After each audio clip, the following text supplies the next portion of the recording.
তিনি ইন্ডিপেন্ডেন্ট টেলিভিশনকে যোগাযোগ মন্ত্রী এসব কথা বলেন। অনিমেষ করের প্রতিবেদন।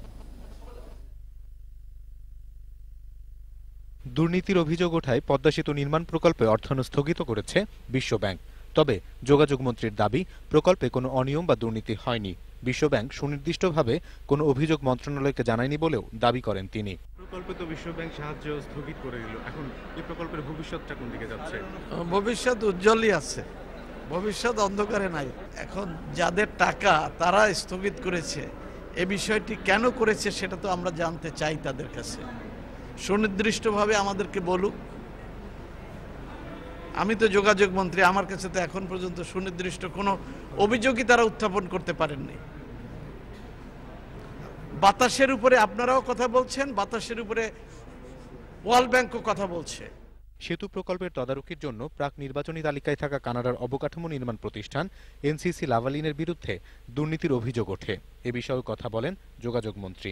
তাদের কিছু কোয়ারি আছে, কোয়ারির জবাব তারা পাবে। তাদের যদি কোনো দেখার থাকে সেটা তারা দেখবে। আমাদের প্রতিটি কাজ স্বচ্ছ আছে, পরিষ্কার আছে। যখন এই ধরনের অভিযোগ আসছে তখন মন্ত্রী হিসেবে আমিই তো দুর্নীতি দমন কমিশনকেও বলেছি আর টিআইবিকেও বলেছি। এরপরে কানাডায় কি ঘটনা ঘটছে সেটা তো আর আমি জানি না, সেটা কানাডা সরকার দেখুক। এখন সরকারের এই মেয়াদে কি পদ্মা সেতু প্রকল্প বাস্তবায়ন হবে? আমি তো সর্বাত্মক চেষ্টা করতেছি প্রথম দিন থেকেই। আমার চেষ্টার কোনো ত্রুটিও নাই, আর আমার চেষ্টার পিছনে কোনো বাধাও নাই। এদিকে অর্থমন্ত্রী আবুল মাল আব্দুল মুহিত বলেছেন, পদ্মা সেতুর কাজ অনিশ্চিত নয়, তবে বিলম্বিত হয়ে গেছে। ডিলেইড হচ্ছে, অনিশ্চিত কিছু না। It's a matter of delay only.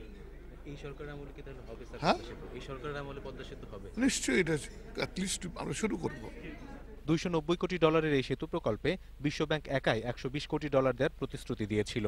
সোমবার অর্থমন্ত্রী বলেছেন, এই অর্থ পাওয়া যাবে কিনা তা নির্ভর করছে স্বচ্ছতার প্রশ্নে সরকার কি পদক্ষেপ নেয় তার উপর।